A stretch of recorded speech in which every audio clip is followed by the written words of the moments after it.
Good morning, folks. I'm Tom McLaughlin, and I'm here with my friend Ben Crocker, and we are, let's see, today is March the 14th, it's Monday morning, and we're going to be talking about Ben's experience as a guard at the Guantanamo Naval Base, guarding those infamous jihadists. But first we'll do a little background on how we know each other, and Ben is a Fryeburg Academy graduate, 2006. Yes. And after Fryeburg Academy, Ben went into the Navy for 6 years. Yes. And finished, let's see, you were discharged in 2012, after which you started attending the University of Maine, Orono. He's a double major in economics and business. English. Excuse me, in English. Sorry about that. Okay, and you, why don't you tell me more about that? Your time at University of Maine, Orono. Oh, it's fun. I chose my majors because of my experience at Fryeburg Academy. The economics classes and the English programs were always my favorite. So I got to sit back and use my time in the Navy to really think about what I wanted to do, the direction I wanted my life to kind of take. And I see that in policy and potentially business, potentially law, and with the majors that kind of facilitates those moves for grad school. So you're holding your options open. So maybe the military again, maybe law school, you said? Yeah. And then you, during that process, or right after the Navy, or during the time you were at UMO, you joined up with the Maine National Guard. You want to tell us why you made that move? Well, I do love serving my country. I missed the camaraderie of the Navy, but I didn't want to leave school. So the Maine National Guard really did open that door where I could still serve, still have the camaraderie, and continue my education. I never had a military experience, and because I graduated, I was a lefty when I went to college. Really? What you happened? Didn't know that about me? Well, I finally grew up, but yeah, I was a misguided youth, you know. I mean, when I was your age, I didn't think as clearly, I think, as you did. I was influenced by what was going on at the time, the Vietnam War, and I actually worked for John Kerry. Did you know that? I didn't know that. In 1972, and he ran for the Congress. Yeah. So, but after I grew up, which was I was a late bloomer, I envied some the friends I made who had been in the military, and they did have this camaraderie. I would hang out with those couple of friends I grew up with had gone over to Vietnam, and when they got together with their Army buddies, the Marine buddies in the other case, I was jealous of what they had. They had something that I didn't have. Even though I had been friends with these guys, they had a strong bond that I noticed and envied. And I'm thinking, well, I deprived myself of that experience, so I have some idea what you're talking about, of what you had and then you missed it. The less than 1%, so you get that bond, for sure. Because it's all volunteer now. All volunteer, so we all want to be there for one reason or another. Yeah. And you get asked to do a lot, and that's something that civilians don't understand. Will never understand completely, in my opinion. How much Uncle Sam actually asks you to give. And then, but your brothers in arms, sisters in arms, they understand. So that's key, I think. And so do you see yourself keeping a foot in that world for most of your life? I would like to. Yeah. I mean, at this point in retirement, pretty close. I mean, pretty close. Yeah. Yeah. When it's all said and done. So. You get to retire early, don't you? Yeah, fairly early. If I went back on active duty, yeah, I would be able to retire at about 45. Yeah. If I stayed with the Guard, it would be more of a traditional retirement. Yeah, yeah. But it's still the commitment's a lot less in the Guard. Not less so much. It is less in the Guard, but it's not.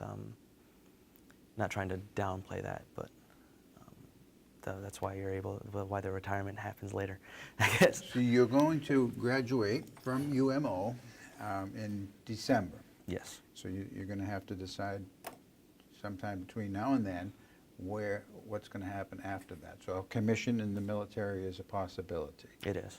Would that be in the Army? Yes. Uh-huh. If that's what happened. Or law school? Or law school.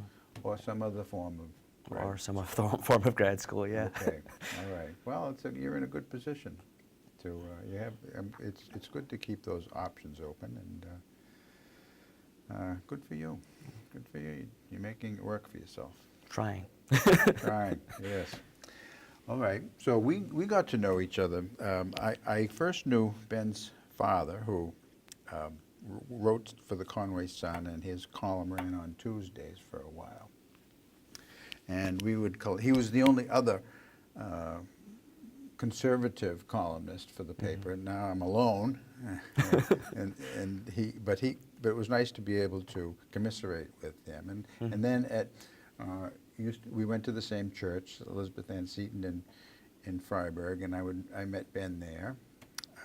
And then he got friendly with many of my former students while he was across at Fryeburg Academy. He wasn't in my classroom in the 8th grade because he was living in Colorado or New York State. New York State at the time. And but then you got friendly with them, and then you used to come and visit me over at Mollyocket once in a while after school, and we got to be friendly.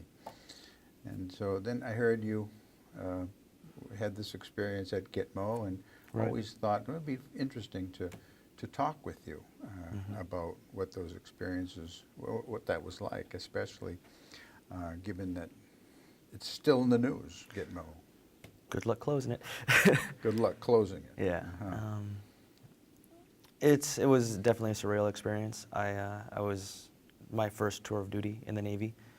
I had finished basic training and then A school, which is basically where the Navy, it's job training for the Navy. And they had recruited a lot of us for fire controlman, which is for fire controlman, which is the job I had in the Navy. It was more technical. And I wanted to do a very specific job, and it was a job that was not going to be open to somebody right out of school, to fire Tomahawk missiles. And I wanted the clearance that it came with. Cruise missiles. Yes, the the famous Tomahawks. Yep. Yeah. And I wanted that job, and I wasn't going to be able to get it, most likely, out of school. I was going to get stuck on a radar that I didn't really want to do. So the option came up to go to Guantanamo Bay. So I volunteered to go to get choice orders out so I could get the school that I wanted. When was that exactly? That was going to be spring of 2007. Okay. So that was prior to President Obama getting elected. You, how many jihadists were prisoners at the time? Ooh. Approximately. I'd say probably approximately 300. 300, right around there. Okay. I did a little bit of research on Gitmo as it's how did it get to be called Gitmo? They got to shorten everything in the military, so it was Guantanamo and it's Gitmo. It's okay. Nice and quick. Okay. No, nothing more profound than that. Nope, just everything has to be shorter. All right. Cut out all vowels. President Obama, when he was campaigning he would have been campaigning right around the time you were there. Right. He was starting to campaign about to be elected about when I left. About when you left, he started campaigning. Did you hear when you were at Gitmo? Did you hear him say we have to close Gitmo? Yes. You did, and so. It's complicated. Bush wanted to close Guantanamo. He did. I didn't know that. Yeah, we were always prepared to close down there, and it's one of those things where you can't just drop a detainee off somewhere, wherever you want to put him.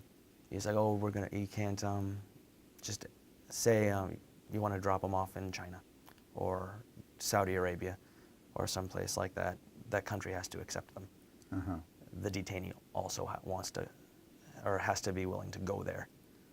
So you can't just willy-nilly send them wherever. and even the apparently like it's a fairly well-run prison. The mission of the Naval Expeditionary Guard Battalion is a safe and humane treatment of detainees, and during my time there, that was key. So we were in the news, but like the reasons why Gitmo was in the news didn't really seem to apply to us. Didn't apply to you? Yeah, you say? with the I mean, we didn't do interrogations. We did, block operations. We had the day-to-day caring for detainees. Groups like the American Civil Liberties Union and other left-wing groups have said that waterboarding was done at Gitmo with some of the detainees. My let's say standpoint, enhanced interrogation techniques. not something that I would have been privy to. Not something you would Yeah, have no, done. I was just, even if I tend to take the stance if the government admits to doing something, they probably did it, and if the government doesn't admit to doing something, they probably did it. But it's not one of those things that I was privy to at all. So they were treated humanely, you say, and I have no reason to dispute that. And they, detainees you call them, I called them jihadists. So it's just probably both terms are accurate. Detainee Yeah. would be a more neutral term. Right. And that's fine. I mean, you're still active duty, well, not active duty, but you're still in the military. Right. And I don't want to get you in any kind of trouble I'm not worried about with that. any of your. I did hear, however, that people whose opinions I respected would suggest, why do we keep them at Gitmo at great expense to the American taxpayer and treat them so humanely when they are not even they don't even qualify as prisoners of war. I mean, they were not in uniform. They've killed Americans and they want to continue to kill Americans if given an opportunity to do so, and it would be better off to just line them up and shoot them. Their sentiment is fair. I think that you have to also, I don't want to say necessarily be the better person, but they do have, there are some high value detainees. High value in terms of their Intelligence-wise. possible intelligence? Intelligence-wise. They're also, really can't just gather people up and shoot them. It's against Geneva Convention. If they were And POWs. If they were POWs. But And they're we essentially don't. spies, right? I mean, they're... We've given them, with Guantanamo and everything, we've given them basically POW status. Whether or not they necessarily qualify for it or not, that has been the mission of Guantanamo Bay. Okay. Was to gather intelligence and try to keep them away from the fight. To gather intelligence from them, assuming they are, we are operating under Geneva Convention rules, then is interrogating them apropos under the Geneva Conventions? Again, I didn't do interrogations, but Because I remember imagine name, rank, and serial number was all right. I used to That's see. that's our code of conduct. Uh-huh. Is name, rank, and serial number. And there are people who have given up things on the United States side, I'm sure, throughout history. They don't exactly, the folks in Gitmo don't exactly have name, rank, and serial number. They could choose not to give out information. But in fact, they do. High value targets then probably the most notorious detainee would be Khalid Sheikh Mohammed. Did you ever see him? I did not. Okay, so there are about 6 different pods or something at Guantanamo that prisoners are kept in, detainees are kept in. Maybe now. When But I not was then. there, we had 5, 6, and 1 and 4. And 5 and 6 were more your traditional buildings that were your traditional prisons, and 1 and 4 were more your, when we first started out, we tried to move everybody to 5 or 6 to, just for infrastructure. So, I mean, and 4 was more of a, they're getting ready to go home kind of thing. That was for the detainees that were not so high value, not so Dangerous. dangerous, yeah. So those have, between the time you were there and now, they've been released? I imagine. I don't know. I haven't really followed. Okay. Many have been Mhm. released. We're down to somewhere just over or under 100. So Okay. that means 200 somewhere Right. else from the time that you were there. Many have gone back to jihadist activities, trying to kill Americans. Right. Somewhere around between 10 and 20%, depending on who you talk to or what kind of intelligence you think is reliable or not. A high rate of recidivism. I suspect it's more than that, but we don't happen to have evidence of it. Right. I would suspect it would probably be more. So. There were one Colonel somebody or other, I should have written his name down, it was an unusual name, an Army colonel, went over there around the time you were there, I think, and he wanted to find out for himself because he was getting conflicting reports from the media about whether we were mistreating them or whether treating them humanely, and he wrote a book about it, and I perused that book a little bit on Amazon. You can see it. I didn't look. He said that many of the detainees were looking for opportunities to inflict injuries on guards. Is that true? Yes.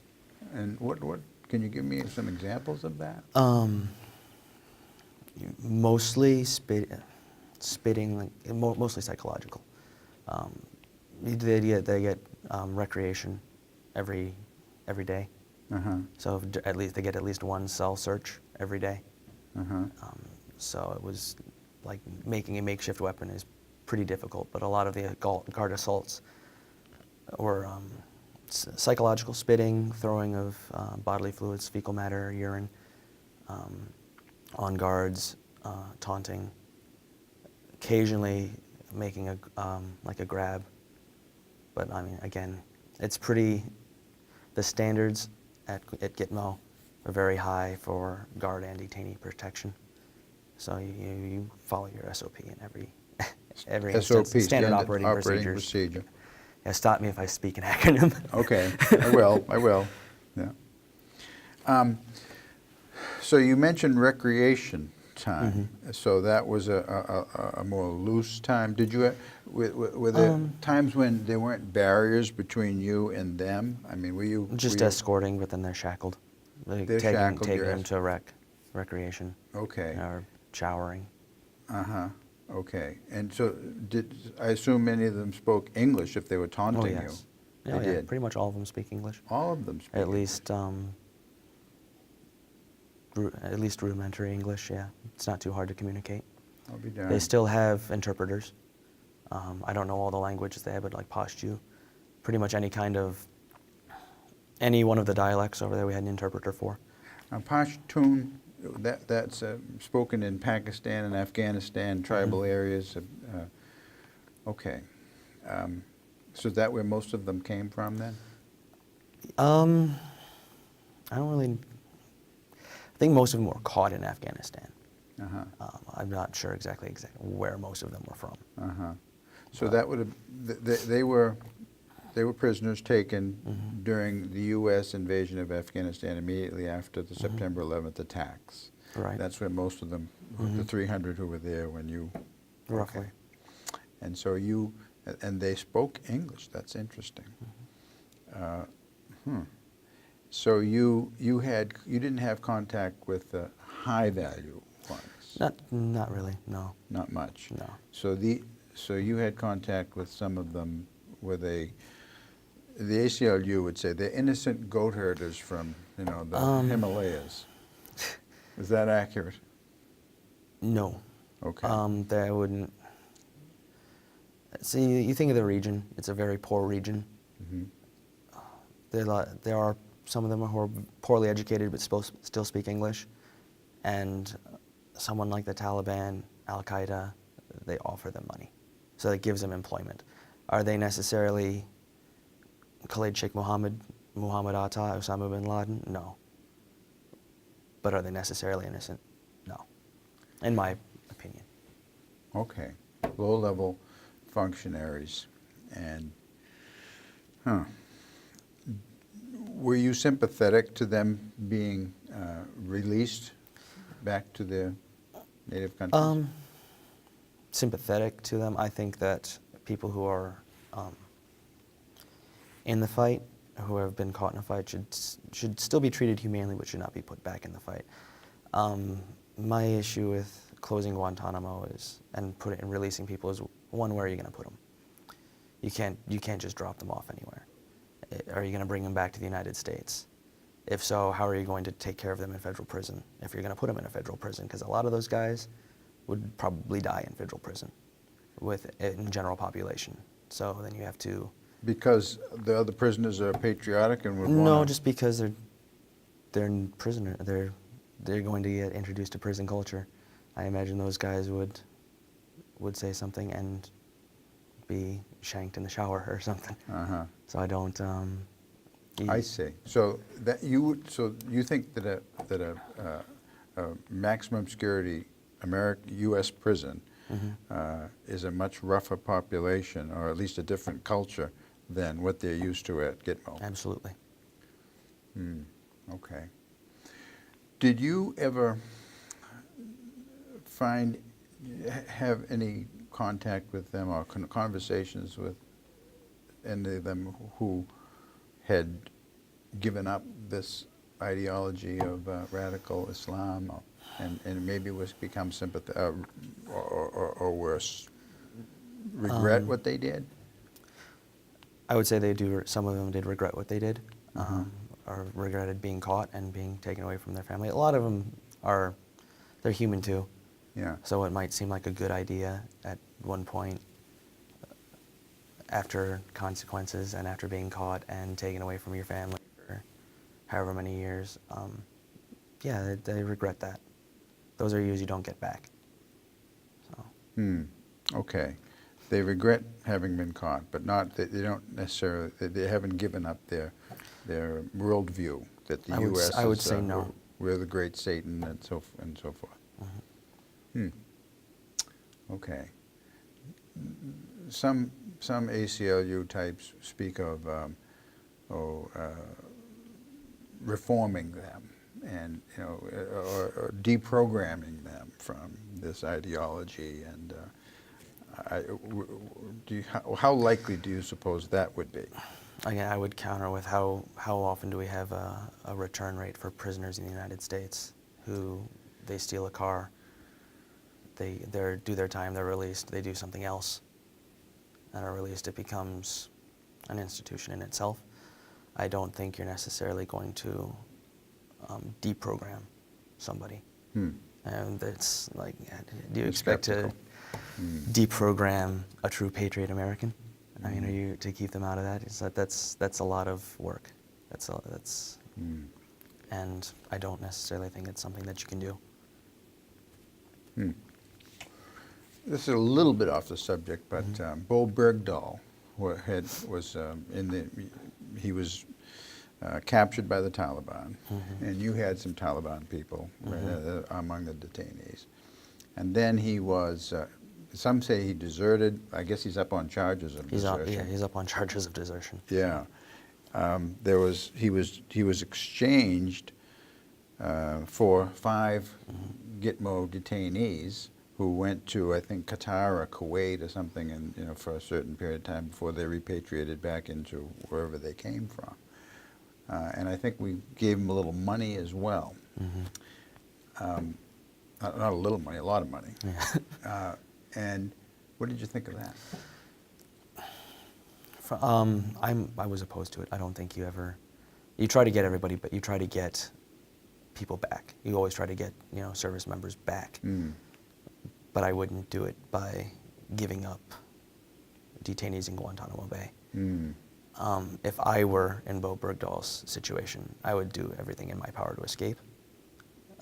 I would definitely not want my country to give up people that killed my brothers and sisters, or would like to kill my brothers and sisters.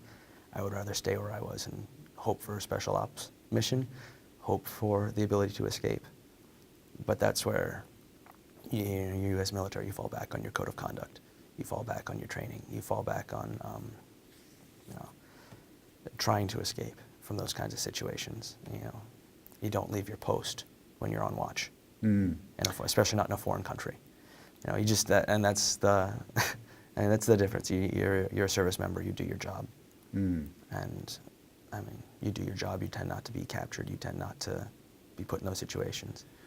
If he doesn't leave his post, he doesn't get captured. Fellow soldiers, early on, I mean, when he was first released, and some of them were interviewed, not on mainstream media, but on some other outlets, and they all said, "No, he wasn't. I mean, he deserted. He deserted his post, but then they didn't make it into the mainstream media. And then President Obama has a Rose Garden ceremony and said he served with honor and distinction.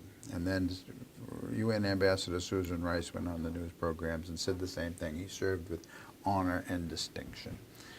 And now he's being charged for desertion. And it's pretty embarrassing, I would say, for the U.S. Military, or at least, I don't know, the U.S. military doesn't seem to have been involved as commander-in-chief. It seems to have been his own operation. It's one of those situations where it looks bad. It does look bad to say this guy is great and then have him be charged. Were you ever hit by any of these bodily fluid projectiles? No. You weren't? No, I had a pretty,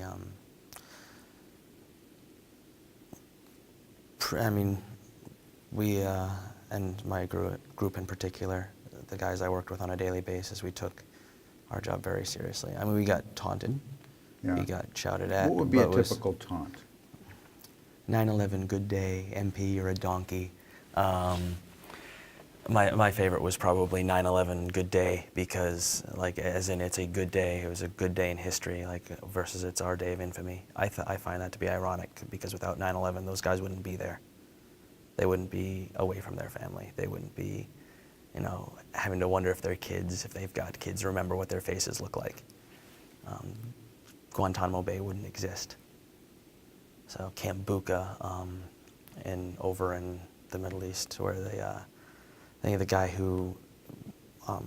in charge of Baghdadi, of ISIS, was released from there. So I mean, those are the kinds of people that are in these camps.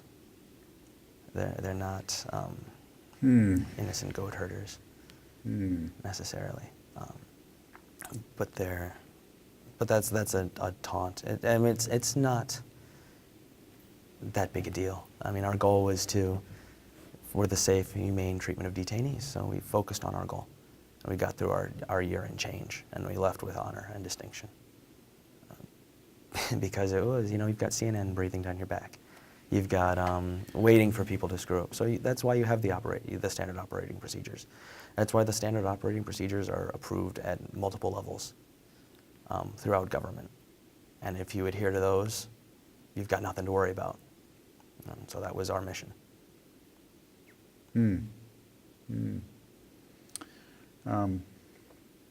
It's a dilemma. I mean, President Obama did promise, and when he was running, and in 2008 at least, that he would close Gitmo.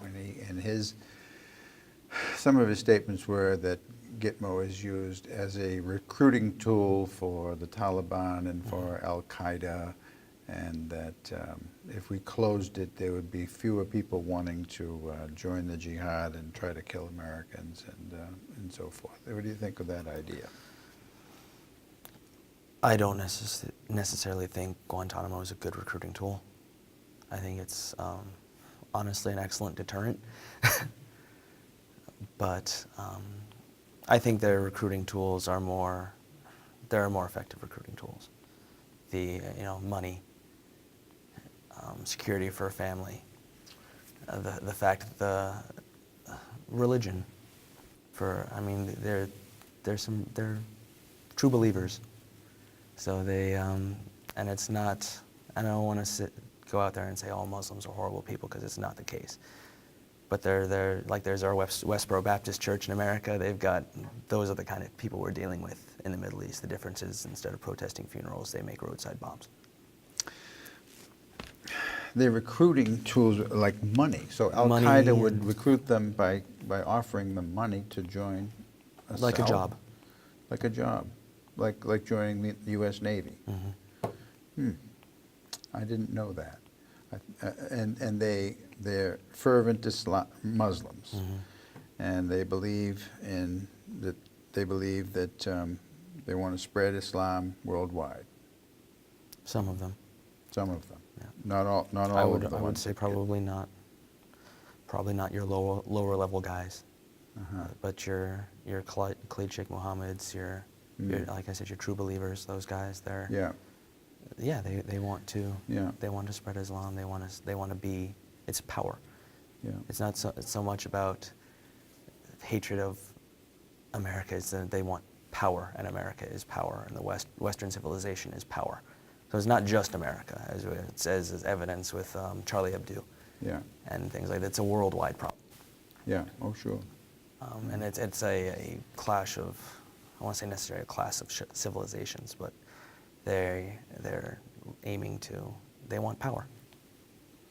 So Okay. They want. And they would have grown up in a time when, at least in Pakistan and in Afghanistan, in these poor areas, they did not have power. And the tradition, I mean, their history, they would have heard stories from their ancestors about British domination, about Russian domination, and then, well, we didn't dominate, we didn't even go in there. We helped them, pretty much, against the Russians, all during the 1980s.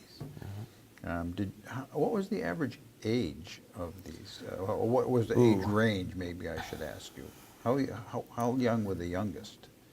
Oh, my age at the time, Yeah? 1920, probably the youngest, a little bit older. In their 20s. Yeah, And the oldest ones you had contact with? 60, 70. Really? Yeah, Oh, quite a range then. yeah. Yikes. And when I have seen images on television, they were dressed in their traditional garb, right? Long capes and so forth. No? What were they We dressed- issued orange jumpsuits, Orange like we jumpsuits? would in the United States. Really? Like orange pants or white pants or brown pants, depending on threat level. So they couldn't wear their traditional clothing? They would have prayer caps, but that's about it. They'd have what? Prayer caps, little like knit prayer caps, Yeah. but Oh. no traditional okay. garb. But they could have Qurans. Could have Qurans. And, what were some of the perks that you think they had that maybe? Perks, I wouldn't necessarily say, while I was there, they had perks. It was run how I view kind of a prison should be run. They had a library. One of the funny things, we had a guy who was reading the 6th Harry Potter book at the same time I was reading the 6th Harry Potter book. Really? So that was kind of interesting. That is but, interesting. So they could read English as well as speak it? Yes. I'll be darned. But but outside of, I mean, I hear rumors now that there are Wii Fits and televisions and things like that. I don't know if that's, I hope that's not the case.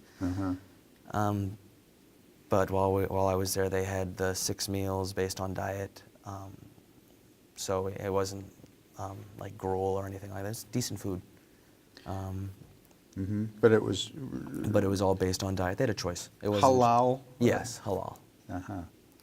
Okay, but then, Jewish prisoners in American prisons get kosher food, and probably Muslim prisoners get halal food in U.S. prisons as well. Okay. So, Halal means approved Right. in Arabic, I think.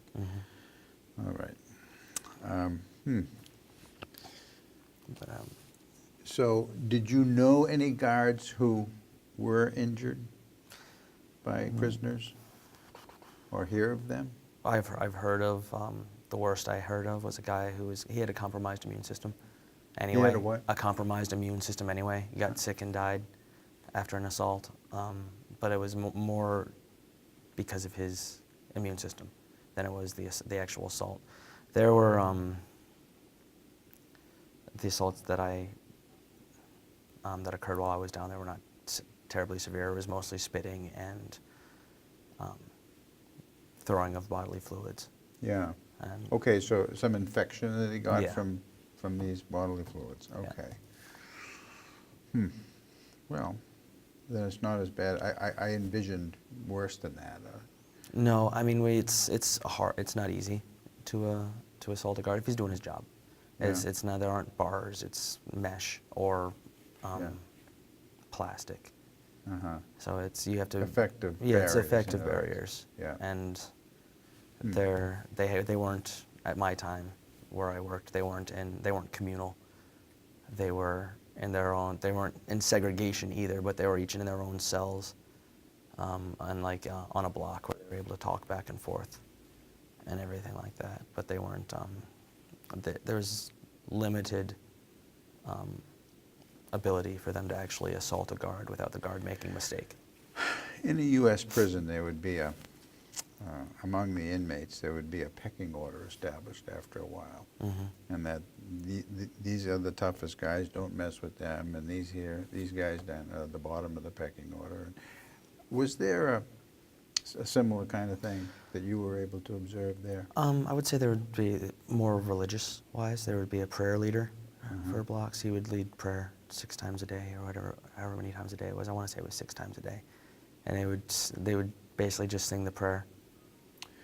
And, So like you'd hear from the top of a minaret a call to prayer? yes, And it was not a minaret. It's a loudspeaker, but Yeah. same kind of thing. Yeah, yeah. And it's, And then would they assume the position and face to the east? they have a little arrow facing east Mm-hmm. in each cell, and we would have fans that would go. We'd shut off the fans for prayer call so that they could hear everything, and go about our business, walking the block and observing. Because it's hot there. They had, Yes. They had to have fans. So I looked at average temperature is during the summer is in the 90s. During the rest of the month, it's in the low 80s. Is that about the way it is? Yeah, but it's also humid. Humid. So as well. 90 feels like 100 pretty routinely. Yeah, yeah. And then we wear body armor. So like I said, it's hard to assault a guard. Yeah. So, and actually do any real damage. And Yeah. we're trained to avoid it. Yeah, So yeah. You always felt safe. relatively, yeah. Yeah. I felt a funny side of it was when in training in Fort Lewis beforehand with the Army put us through some very rigorous training for the block NCOs, block guards, just getting us prepared for what to expect. And as is military issue training, they make it a lot more severe than it really is. Uh-huh. So I went down scared, like, Uh-huh. oh wow, this is going to be. I was in Fort Lewis thinking, what am I getting myself into, Uh-huh. kind of thing. But I'm 'Cause you going. volunteered for this. I volunteered for this. I'm going. I'm going Yeah. now. There's no dropout. You know, Yeah. I can't. Tap out. I can't. It doesn't happen. So I know I'm going, and my first morning going down the hill into Camp Delta, I was like, the first thing that I saw was this fence and the bright lights against the ocean, and it was surreal. It's like I'm here, but it was not my worst day in Guantanamo. It was similar to one of the better days in Fort Lewis. So in that instance, Uh-huh. the military training was spectacular. Yeah, yeah. So- They trained you for the worst case scenario, Yeah. which never presented itself Yes. during your time. How long was your stay there? A year and change. I got there in July of '07, Mm-hmm. roughly, Yeah. and left in August of '08. Okay. Yeah, Obama would have been making the promises by that time that he was going to close Gitmo. Hasn't happened yet, but he's still determined to do it, and put those prisoners in U.S.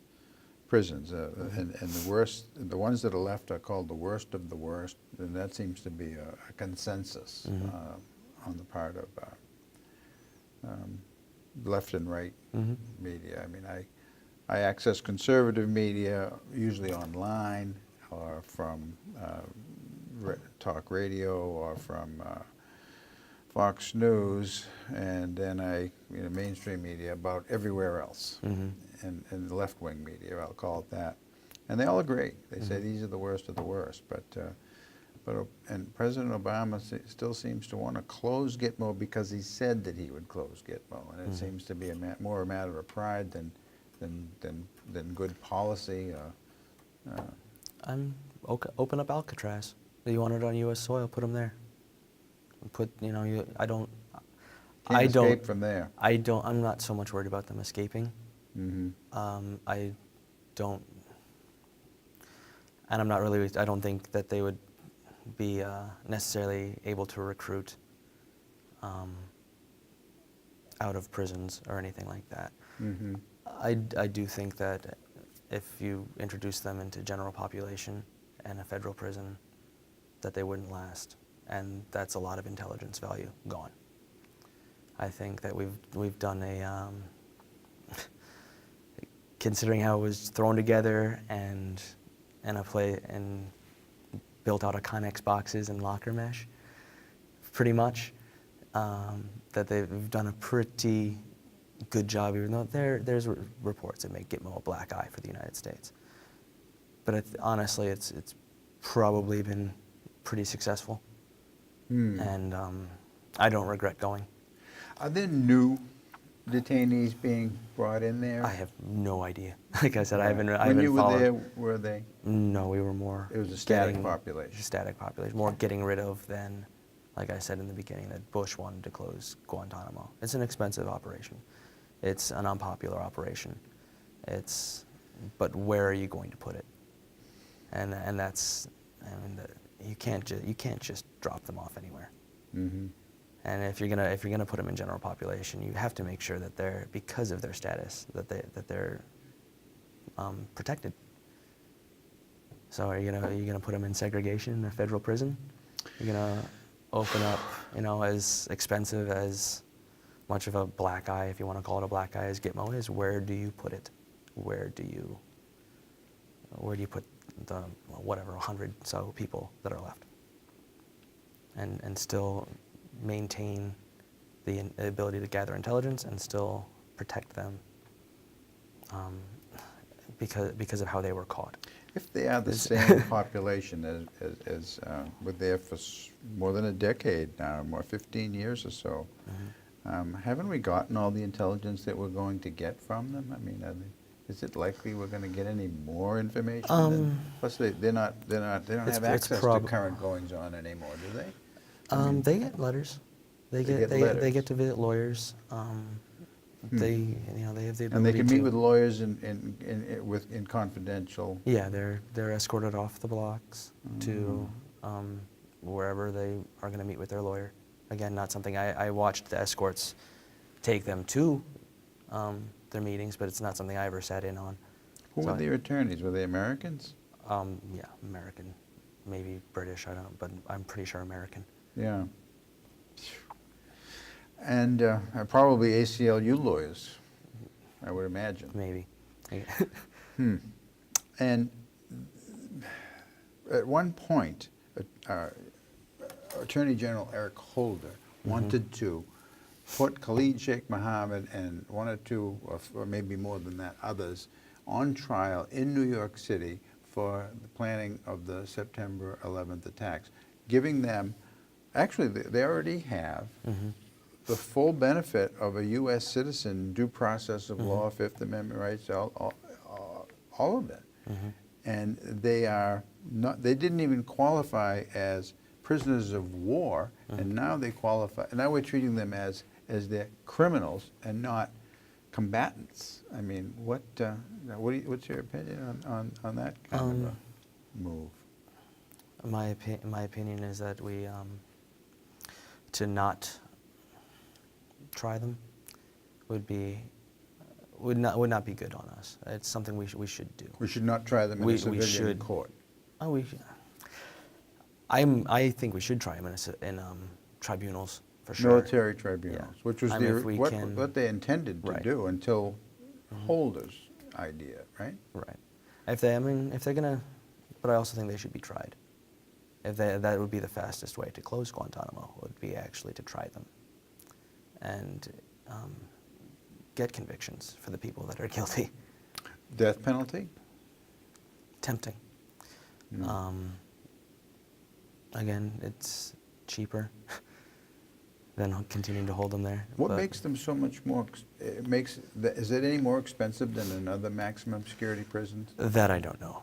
I don't know how much a maximum security prison would Because that's another necessarily thing that cost. Obama points to. He put out a plan just about 2 weeks ago to close it. Did you happen to? I didn't look at it, no. Yeah. But Highly criticized by Republicans in the Congress and as unrealistic. And, right. and this pushback from, there were 13 places identified by the Pentagon in the U.S. As potential sites to send them to, and none of the officials in those states were very thrilled about having been designated as a potential site. Right. I don't think it's politically possible to do it. But It would not be. I mean, you wouldn't be popular, but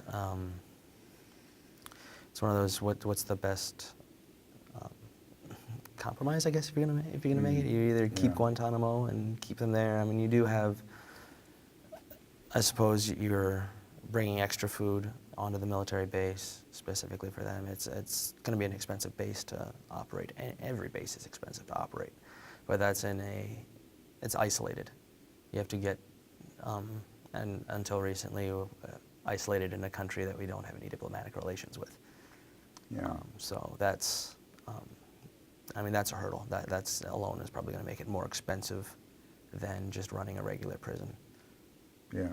But again, my concern, if you have that prison, is if you put them in federal prison, how quickly how long do they last, and how does that necessarily look on us as a country?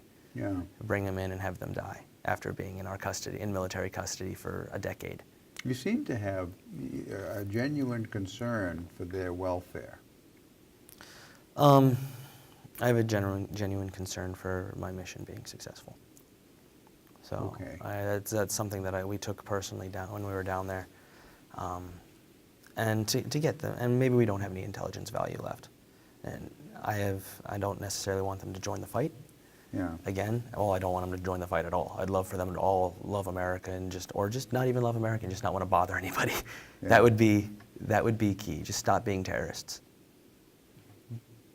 But I don't see any alternative really to Guantanamo. Yeah, I don't either. I mean, we do have some special forces guys who are looking to capture jihadis, you know, whether they're ISIS or Taliban or Al Qaeda or all over the Middle East and North Africa. Once they get them, where the heck are we going to put them? Right. And I mean, Guantanamo would seem to be ideal for that. I think it is, largely because if it's in the Middle East, like Buka. Buka is Buka, what's Camp Buka. You haven't heard about that in the news? I have not. Oh, it's another prison that's been in the news too. And where is it? I think Afghanistan. Afghanistan. Yeah. Oh, I guess Yeah. I did hear that. Yeah. Yes. Okay. And that's a place that's, able to be attacked, able to be raided, able Yeah. to be, that's on their turf. Yeah. Guantanamo is a way. That's a Yeah. great way to get, in the very least, get them far away from the fight and far away from the ability to really not so much share intelligence, but really form little cells and really do anything in hopes of accomplishing anything. So it's looking at on a map. I mean, you see Cuba is goes east to west, and in the southeastern part of the island, is Guantanamo. And it's a tiny area. It looks like mostly swamp. More desert. Or desert. Yeah. Really. Okay. Yeah, no, it's mostly open land. So. Not but a lot. No trees. Oh, there's trees. Yeah, But they're not just, many. but they're low. Yeah. Yeah. And it's great snorkeling. Is it? Oh yeah. Oh, Yeah. I was not too far on the Cayman Islands, and we flew back across Cuba. Of course, I'm looking out the window. I can't see much, you know. I didn't notice any prisoners down there, Yeah. but snorkeling is kind of cool. The is it self-contained? I mean, they have their own electrical generating system, Yes. and so there's, And there's where the base itself is standalone. yeah, So yeah. Hmm. I'm really curious that they speak English, and I'm thinking, are they jihadis left over from the war against the Russians, perhaps? Some of them. Mujahideen, and needed to learn English. You know, of course, Afghanistan and Pakistan had been British colonies for a long time. Is that why they English? They don't just speak English. They speak Arabic and Pashto and English and a whole bunch of little dialects. Wow. They're not dumb people by any means. Yeah. Maybe you could say poorly educated, and No formal education. They have exactly an no education. formal education, Uh-huh. but that's also not always the case either. There's them college grads. Yeah. You know, so where they're not even nowhere near a dumb people. All of them true believers, fervent Muslims. Yeah. They weren't going through the motions during the call to prayer. You think they were? No, they're definitely true believers. And so the hierarchy within the detainee population is determined by their religious, the level of religious fervor? Not exactly. I'm not where, and they have prayer leaders on blocks, but like really there's pretty much they don't have any leaders on blocks, like that kind of, like your Khalid Sheikh Mohammeds, that kind of thing is not something that a traditional guard would have noticed. That they were not someplace where in like general population. So and I worked in general population. I see. Okay. So no, they were all like lower guys that would just do. They didn't have any hierarchy. They were just, they had their prayer leader, and that was it. Hmm. We have about 5 minutes left, and